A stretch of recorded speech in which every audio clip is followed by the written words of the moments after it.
كثيرا أما بعد فأعوذ بالله من الشيطان الرجيم بسم الله الرحمن الرحيم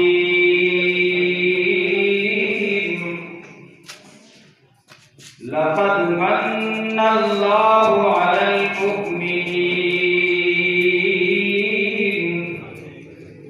إذ بعث فيهم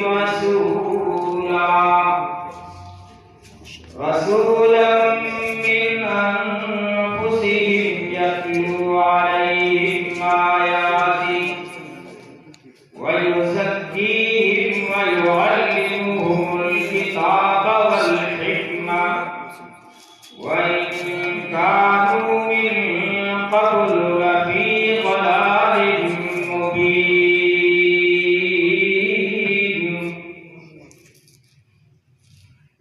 ہزار صبح بہار از نگاہ می چکدش جنون سایه زلف سیاه می چکدش چمن چمن گل و نسری عکس رخی زد سبد سبد گل خندان زرا همی چکدش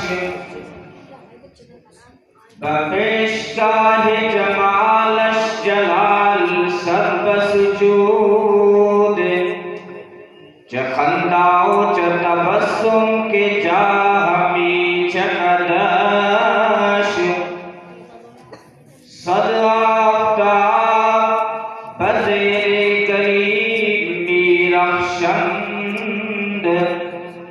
زدل کے فخر چه گویم کی ماہ همی چکدش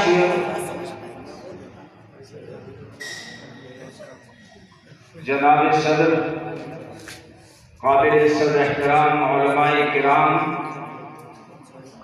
محترم دوستوں بزرگوں اور عزیز بھائیوں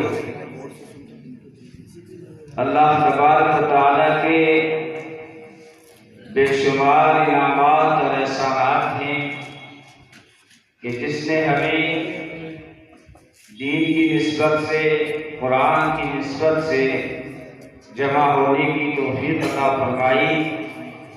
اللہ تبارک و تعالیٰ آپ سب کی تشریف آوری اور میری حاضری کو اپنی بارگاہ سمدیت میں قبول و منظور فرمائے۔ ہم علماء دیوبند اہل مدارس اور تبلیغ والوں کا سب سے بڑا مشن محبت ہے، نہ کسی سے عداوت ہے، نہ بیجا پتھروں کی خصلت ہے، نہ کسی سے نفرت ہے، بلکہ نفرتوں کے بازار میں محبت ہی ہماری تجارت ہے۔ راحت اندوری نے کہا کہ محبت کا بیپار کرو، خوشبو بیچو۔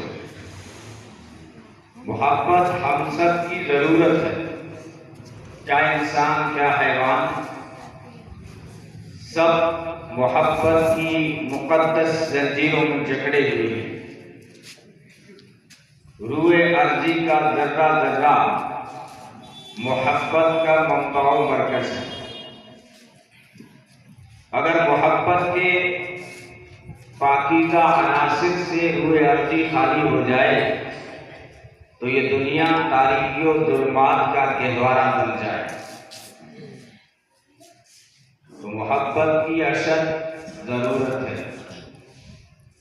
انسان ماں باپ سے محبت کرتا ہے، ماں باپ سے محبت، بہن بھائیوں سے محبت، عزیز و اقربا سے محبت، علماء سے محبت، مدارس سے، مساجد سے محبت، صحابہ سے محبت، اہل بیت سے محبت، برادران وطن اور وطن عزیز عزیز سے محبت، یہ ساری محبتیں ایمان کا حصہ ہیں، لیکن حقیقی محبت وہ ہے جو اللہ اور اس کے رسول سے ہو صلی اللہ علیہ وسلم۔ اللہ سے ہم جیسے محبت کریں وہ وراء الورا ہے، لا تراہ العیون ولا تخالطہ الظنون ولا یصفہ الواصفون، کہ آنکھیں اس سے دیکھ نہیں سکتی، خیالات اس تک پہنچ نہیں سکتے، تعریف و توصیف اس کی بیان ہو نہیں سکتی۔ اس لیے اللہ تبارک و تعالیٰ نے فرمایا قُلْ إِن كُنتُمْ تُحِبُّونَ اللَّهَ فَاتَّبِعُونِي يُحْبِبْكُمُ اللَّهُ، کہ تم اگر اللہ سے محبت کرنا چاہتے ہو تو اس کے محبوب کی اطاعت کرو، پھر وہ اللہ بھی تم سے محبت کرنے لگے گا۔ بظاہر یہاں اطاعت کا حکم ہے، لیکن اطاعت بھی محبت کے بغیر قائم نہیں ہوتی، اس لیے حب نبوی ایمان کی اساس اور بنیاد ہے۔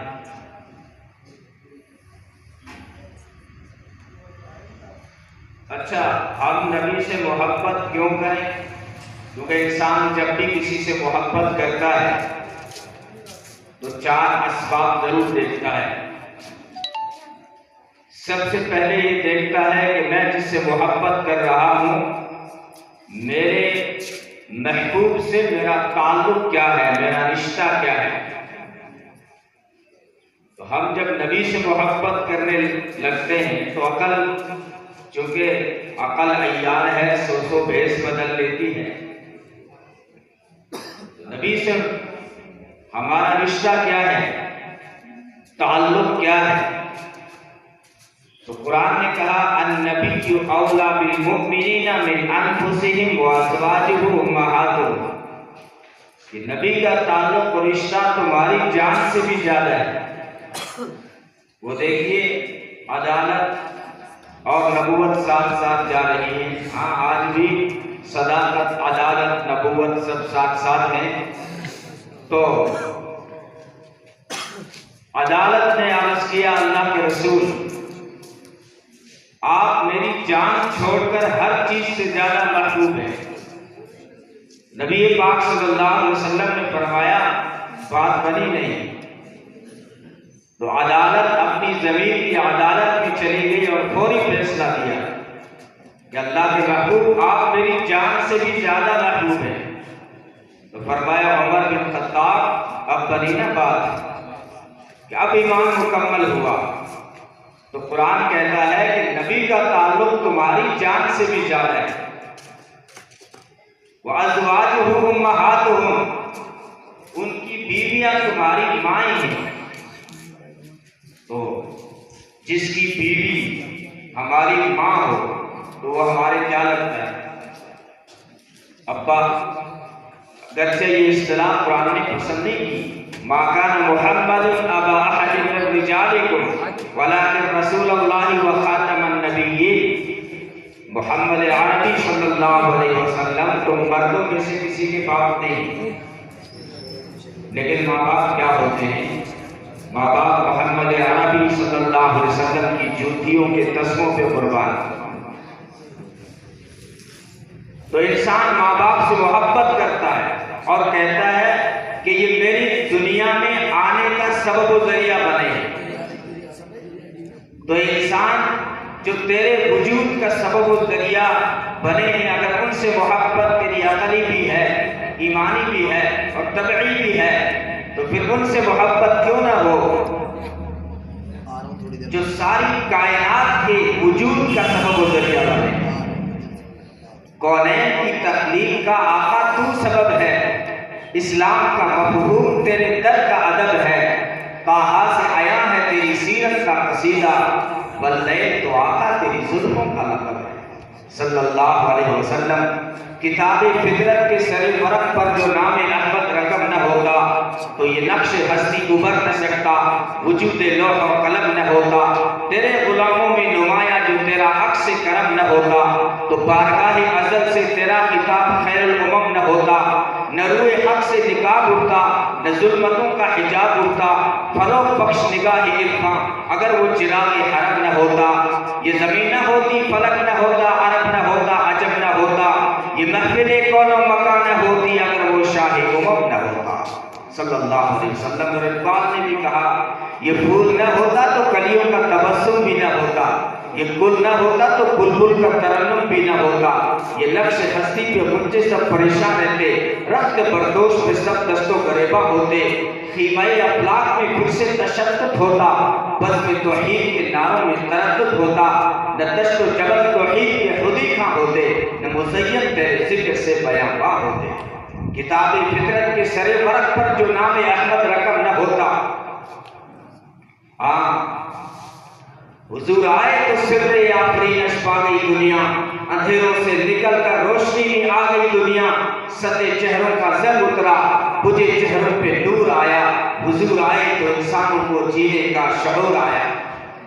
خلد کی شمع افروزی، جنوں کی چارہ فرمائی، زمانے کو اسی امی کے صدقے میں سمجھ آئی، یتیموں اور ضعیفوں کو پناہی مل گئی آخر، حضور آئے تو ذروں کو نگاہی مل گئی آخر صلی اللہ علیہ وسلم، جو ساری کائنات کے وجود کا سبب و ذریعہ بنے ہیں، اس سے محبت کیوں نہ۔